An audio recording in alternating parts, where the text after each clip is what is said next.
اعوذ باللہ من الشیطان الرجیم۔ سورۃ الاحزاب آیت نمبر 12۔ بسم اللہ الرحمن الرحیم۔ وَإِذْ يَقُولُ الْمُنَافِقُونَ وَالَّذِينَ فِي قُلُوبِهِم مَّرَضٌ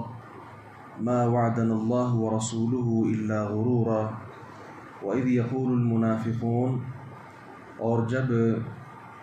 منافق لوگ کہہ رہے تھے، وَالَّذِينَ فِي قُلُوبِهِم مَّرَضٌ، اور وہ لوگ جن کے دلوں میں کچھ بیماری ہے، مَا وَعَدَنَا اللَّهُ وَرَسُولُهُ، نہیں وعدہ کیا ہم سے اللہ اور اس کے رسول نے، إِلَّا غُرُورًا، مگر دھوکے کا وعدہ۔ گزشتہ آیات میں ہم نے پڑھا تھا کہ اللہ رب العزت نے غزوہ احزاب کے موقع پر اہل ایمان کو اہل اسلام کا امتحان لیا تھا اور ان کی آزمائش کی تھی، اور ہم نے یہ بھی جانا تھا کہ اہل ایمان اگرچہ وہ پریشان تو بہت زیادہ ہوئے تھے، لیکن اپنی زبان سے انہوں نے کفر کا کلمہ، مایوسی کا کلمہ، ایسا کچھ بھی نہیں کہا تھا، جبکہ منافقوں کی حالت کیا تھی کہ یہ تو کہہ اٹھے تھے کہ اللہ اور اس کے رسول نے ہمارے ساتھ تو دھوکے کا وعدہ کیا ہے۔ خندق کی کھودائی کے وقت رسول اللہ صلی اللہ علیہ وسلم نے صحابہ کرام کو کچھ بشارتیں اور خوشخبریاں سنائی تھیں۔ خندق کھودنے کے دوران ایک چٹان ایسی آ گئی کہ جو رکاوٹ بن گئی تھی کھدائی میں۔ آپ صلی اللہ علیہ وسلم نے اس پر کدال ماری تو 3 ضربے لگانے کے ساتھ وہ کدال 3 ٹکڑوں میں تقسیم ہو گئی۔ جیسے ہی آپ نے پہلی ضرب لگائی تو آپ صلی اللہ علیہ وسلم نے فرمایا کہ مجھے کسرا اور اس کے ارد گرد جو شہر ہیں وہ سارے دکھائے گئے ہیں اور میں نے اپنی آنکھوں کے ساتھ دیکھے ہیں۔ تو صحابہ کرام نے کہا، اللہ کے رسول ہمارے لیے دعا کیجیے کہ اللہ رب العزت ہمیں ان پر فتح عطا فرمائے۔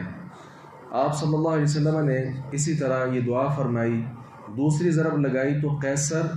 کا شہر اور اس کے ارد گرد کی بستیاں آپ کو نظر آئیں۔ آپ صلی اللہ علیہ وسلم سے صحابہ کرام نے پھر دعا کی درخواست کی، آپ نے دعا کر دی۔ اسی طرح تیسری ضرب جب آپ نے لگائی تھی تو حبشہ کے شہر اور اس کے ارد گرد جو شہر تھے، بستیاں تھیں، وہ آپ صلی اللہ علیہ وسلم نے فرمایا کہ میں نے اپنی آنکھوں کے سامنے ان کو دیکھا ہے۔ اس وقت نبی علیہ السلام نے فرمایا تھا کہ حبشیوں کو اپنے حال میں رہنے دینا جب تک وہ تمہیں تمہارے حال پر رہنے دیں، اور ترکوں کو کچھ نہ کہو جب تک وہ تمہیں کچھ نہ کہیں۔ اب یہ جو چٹان پر ضرب لگاتے ہوئے چنگاری نکلتی تھی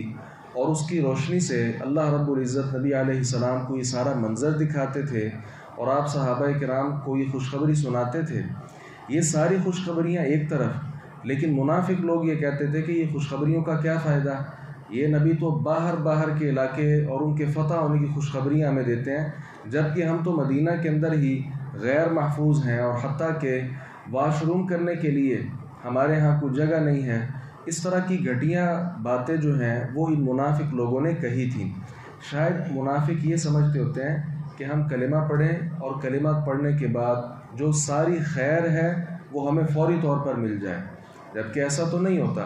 اللہ رب العزت پر ایمان لانے کے بعد کچھ آزمائشیں، کچھ تکالیف انسان کو برداشت کرنا پڑتی ہیں، اور اس کے بعد اللہ رب العزت انسان کو جو مقام دیتے ہیں، گزشتہ آیات میں بھی ہم نے پڑھا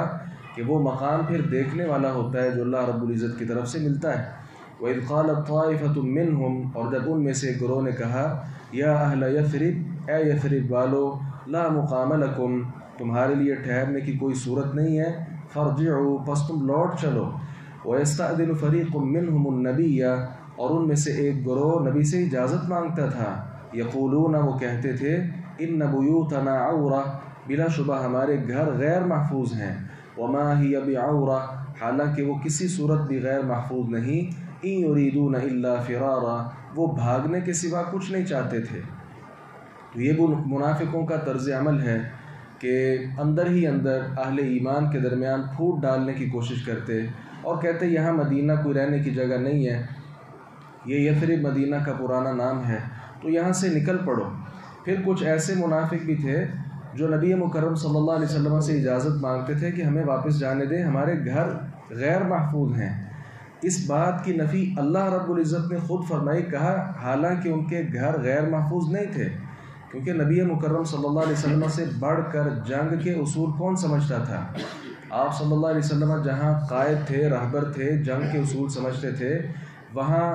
عورتیں، بچے اور بوڑھے، ان کی عزت اور تکریم، یہ خیال نبی علیہ السلام سے بڑھ کر کون رکھ سکتا تھا؟ اور یہ آپ کی ایک حکیمانہ اور مدبرانہ یہ آپ کا فیصلہ تھا کہ آپ نے مدینہ میں ایک مضبوط قلعہ لیا اور اس میں تمام خواتین کو اور مسلمانوں کے سارے بچوں کو اور بوڑھوں کو جو جنگ کے قابل نہیں ہوتے، سب کو وہاں ٹھہرا دیا تاکہ کسی بھی صورت میں ان کو کسی قسم کی کوئی تکلیف اور پریشانی کا سامنا نہ کرنا پڑے۔ اب جب سارے اہل اسلام کی خواتین وہاں محفوظ طریقے کے ساتھ رہ رہی تھیں، تو منافقوں کا یہ کہنا کہ ہمارے گھر غیر محفوظ ہیں، تو اللہ رب العزت نے اندر کی بات بتا دی کہ اندر کی بات یہ ہے، یہ جنگ سے بھاگنا چاہتے ہیں۔ اس لیے ہمیں یہاں سے ایک سبق وہ سیکھنے کو ملتا ہے کہ اللہ اور اس کے رسول کا کلمہ پڑھ لینے کے بعد انسان پر لازم ہے کہ وہ ان کی اطاعت میں لگا رہے۔ اگر کہیں کوئی تکلیف، کوئی پریشانی آتی ہے تو اس پر صبر شکر والا معاملہ کرے، بالکل بھی ایسی بات، ایسا قول جو اللہ کی ناراضگی کا سبب بن جائے، اس طرف کبھی بھی قدم نہیں اٹھانا چاہیے۔ اللہ تعالیٰ سے دعا ہے باری تعالیٰ حق بات کو سمجھنے اور اس پر عمل پیرا ہونے کی توفیق عطا فرمائے۔